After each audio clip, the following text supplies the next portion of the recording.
Now, usually during the Mullam, I say a few words. I usually say a few words. Actually, I should have spoken yesterday, but I was way too busy yesterday. I even forgot that I was supposed to speak. And then later I saw on the internet, they're showing this live thing. I was wondering, what is this? Why are you showing this live? I said, it's because we're waiting for you to give your talk. And only then did I remember. I thought it's not going to work today. I'll do it tomorrow. That's what I thought. I was way too busy yesterday.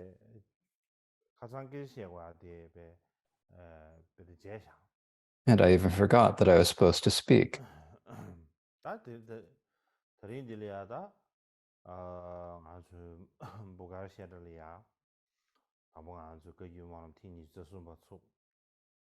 And so this year at the Bokar Shedra, we first had the 23rd Kaju Gunshi, and then we had the special Kaju Munlam.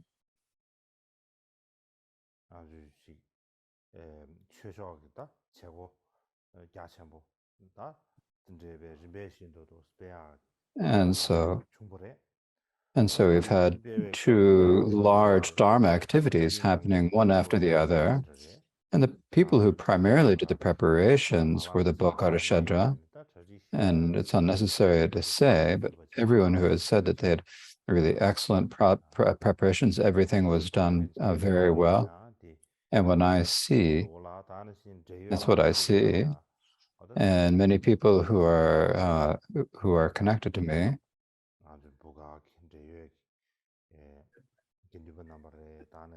whether the workers or everyone says that the workers at Bokar Shedra and everyone responded, they worked very hard and did very good. Many people have told me this. So at this point, I'd like to take this opportunity to thank Bokar Yansir Rinpoche and Khenpo Rinpoche, as well as the Bokar Shedra and the main monastery, all of the workers, administrators, and all of the lay and monastic people. I'd like to express my thanks and gratitude.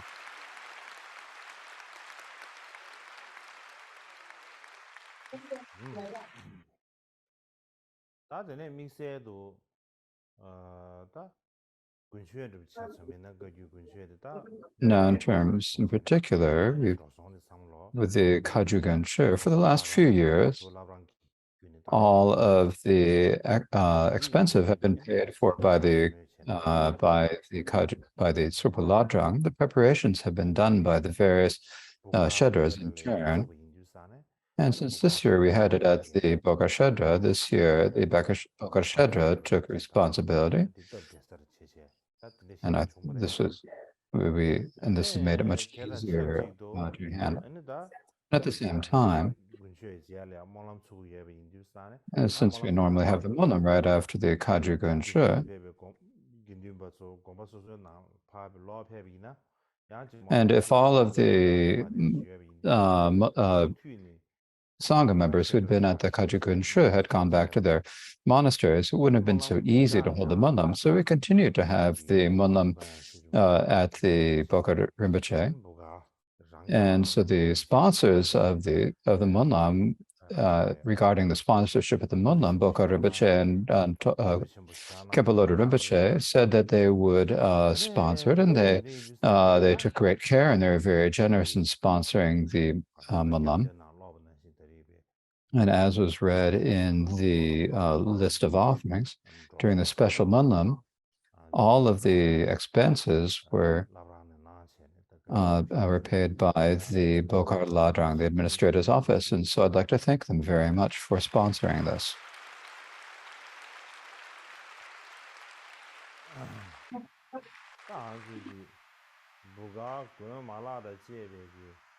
Now, the Bokar Monastery, the main monastery, including the main center.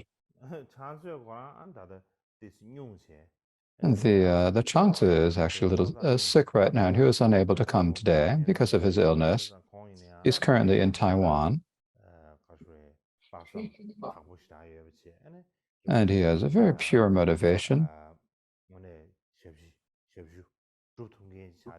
And he's really someone who can provide good service and support to the two Rinpoches. So I'd like to ask everyone in the Sangha to make vast aspirations that he may be swiftly cured and swiftly come back to good health. In particular, with today, we've had the practice of the 5 deity Tara, as you all know. The previous Bokar Rinpoche, wherever he went, he always brought Tara statue with him. Everywhere he went, he had the statue with him. His special deity was Tara. And when I met him at his monastery, it seemed like in every shrine room there was a Tara statue. There were other peaceful and enriching and magnetizing Maras. I don't think there were any wrathful ones, but the other three, the peaceful, enriching, were all there. So Khenpo Rinpoche also has as his special deity, his main source of hope and inspiration is Tara. And so during the Kagyu Gunshu, we had the practice of the 5 deity of Hayagriva. And when I mentioned this to him, he said that it would be good to do this 5 deity Tara practice. So we had the Gunshu database. And so during the Kagyu Gunshu, so we decided, we decided then that it would be good to have the 5 deity Hayagriva during the Kagyu Gunshu. And this year we had the 5 deity Tara, and this is what we've done. And for one aspect, the 5 deity Tara ritual text was very busy. I wasn't able to fill it completely, but we have been able to do this very this elaborate and lengthy Tara practice, and I think this is a very good sign, a very good connection. And so these are the main things. And so because of these roots of virtue, may all the saint masters of all the different sects and all of the live long and may their activity flourish. May the members of the Sangha all be harmonious, and then in the world, in all this vast world, there may be no more illness, famine, and war, and so forth. And these are the reasons why we do the manams. And these days, we have Bokar Yansi Rinpoche is quite young, and so. And Khenpo Lodro Dunyi Rinpoche has reached the age of 80. And as I mentioned during his birthday celebration, when I had the opportunity to say to him, I told him that he should make the determination to live for another 10 or 20 years so that he can support the Kagyu teachings, and in particular, the teachings of the Buddha and the teachings of the Kagyu, in order so that all of the teachings of the Bokar monastery, including all the foundation, that they must have the previous Bokar Rinpoche and Khenpo Rinpoche had a very deep connection. Whenever they went, they were always together. And this is a really good example for everyone to see. And the Dalai Lama praises heavily. And then all the different monasteries, everyone said that the Bokar Rinpoche and Khenpo Lodro Rinpoche were inseparable, and they're always such good upholders of the Vinaya. This is praised highly, and so many geshes whom I know have told me about this. Everyone respected them very highly. And so Khenpo Rinpoche had such a strong connection with the previous Bokar Rinpoche. So if Khenpo Rinpoche can continue to live, and whether teaching Rinpoche or and giving advice to Rinpoche, giving him guidance, Rinpoche needs someone like that. Like for myself, when I was young, I didn't have anyone like that. Everyone sort of, they're all people who just told me what to do, who gave me orders, but no one who really treated me well and who gave me guidance. I didn't really have anyone like that. So I think that, so even though Rinpoche is still young, to have someone who's so affectionate and so who takes such care of him is really important, as opposed to having someone who's saying you should do this and don't do that. Someone who's like who's just giving you orders, but actually someone who really has love and affection from the depths of heart. And really, there's no one who's better at that than Khenpo Rinpoche. So if Rinpoche could live for at least another 10 to 10 years, now, of course, if I were to say for tens of thousands of years, then that would be really, he should, if he could live as long as possible, that would be, he should live that long. But as I said the other day, if I ask him if he can live for another 10 or 20 years, and I make that aspiration, I'm asking him to please also make aspirations. And so, Khenpo Rinpoche, also please make those such prayers, and everyone in the Sangha, please make such prayers.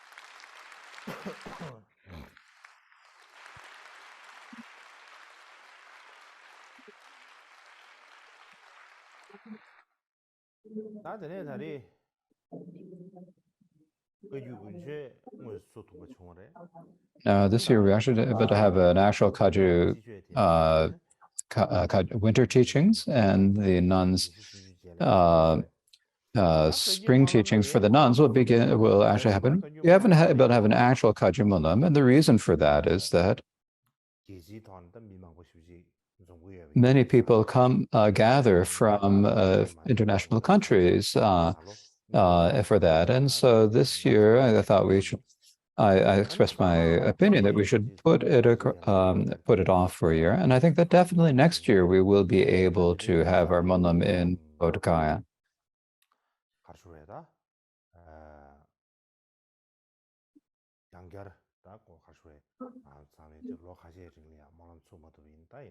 And so it's been a few years that we haven't been able to have a Munam, but I think that we will be able to have a Munam again in Bodh Gaya. Now, for my own personal, for myself personally, what shall I say?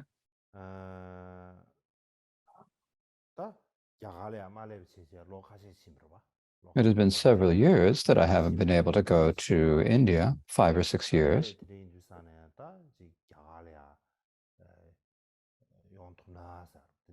And so I would like to return. This is my hope, to return to India.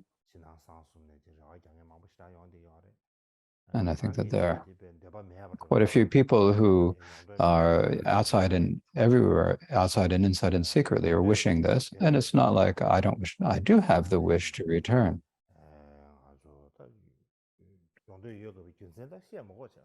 And I don't need to mention the reasons why I want to come back. You all know I don't need to mention them. But as you all know,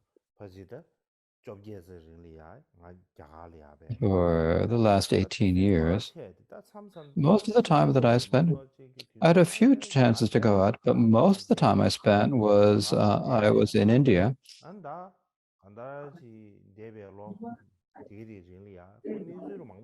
And during that time, there are many different events that happened, many situations, many difficulties happened. And that experience and the imprints of that are still there. And so it's not so easy to go back immediately. If I go back again, if I were to do as before and experience all the difficulties and not have much freedom, if that were the case, there wouldn't be any point to that. If I were to go back to as it was before and spend another decade or so, there would be no point to that. I'm in my 30s now, and if I were to continue, if I had to spend another 20 years there, then I'd be already an old man, and there would be no point to that. And so for this reason, and so having rather This is something that needs to be thought through carefully, and we need to be relaxed about thinking about it. And I see that this is something that I need to look at very carefully. It's as I've said before, the noble land of India and Tibet have a have a, have had a connection in terms of Dharma and Samaya for thousands of years. It's been over several thousands of years that we've had this connection, and in particular, from the time that His Holiness the Dalai Lama went to India. Now there have been 50 or 60 years, and during that time, it's unnecessary to say that we had a really deep connection. It's unnecessary to say that there's a really deep connection between the Tibetans and Indians. And in particular, if we think about the Kagyu tradition, we have established many monasteries. We have a lot of monks and lamas and nuns, and we have many great beings who have come.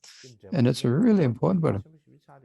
And this connection, this relationship is extremely important. It's not necessary to say that. And so I consider this really very priceless and valuable.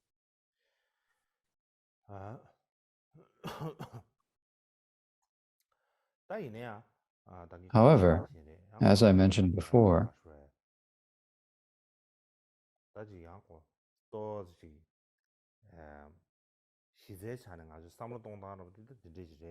this is the basic way that we need to think, but in terms of how we need to do it or the methods, we need someone who's actually kind of skillful. We need to be skillful about it. And if we don't have the right methods, just having the pure motivation isn't enough. And so this is something that I've been considering. And so please, I'd like to ask you to all keep this in mind. And that's something that I think it's important for everyone to understand. In any case,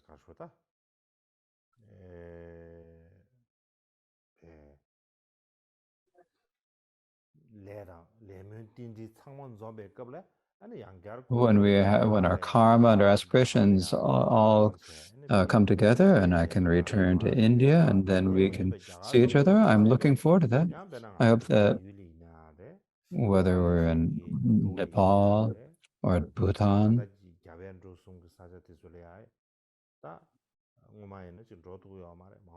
in the past, I was unable to go to them. And in the future, I hope that I can go not only to India, but also to Nepal and Bhutan. And I have if it's not greater than it was before, it's at least not lesser. And so I'd like to be able to see you all in person, and so that we can all gather in one place. And I have a huge hope that we can all have this great fortune to do this. And so please all please be relaxed in your minds. And don't worry about this. But this is what I'd like to say. So now I really don't have anything else to say today. So like the advice, I shouldn't be giving advice to other people. I don't have any more things to say. So like I said before, as we're trying to working to get me to go to India, we're speaking with the Indian government, and we are having discussions and trying to do what we can. But it's not something where I can just go anytime at any moment. It's something I have to think about. Since I had difficulty over many years. So to immediately go when they say come, what would happen? And if I have difficulties then, and then it would be very difficult. And so this is something that I have no choice but to think about, even though I don't want to think about it, something that I have to. And this is also not just India. Like as for Nepal, I haven't been able to go. I did cross through it when I was in the way. A few hours that I spent crossing through Nepal, but since then I've never been able to go to Nepal. So in the future, I have a great hope that in the future I'd definitely like to go to Nepal. Likewise with Bhutan. During the times of the previous Dharma kings, the Karmapas had a great connection with the Dharma kings, and before that. And I think there is even a connection during the time of the 8th Karmapa Mikkyö Dorje, perhaps. There's even a history of Dusum Khyentse visiting Paro Taksang, so I think that there is a connection from that time. So I also have a great hope to go to visit Bhutan. And so I'd like to just ask you to please all keep this in mind.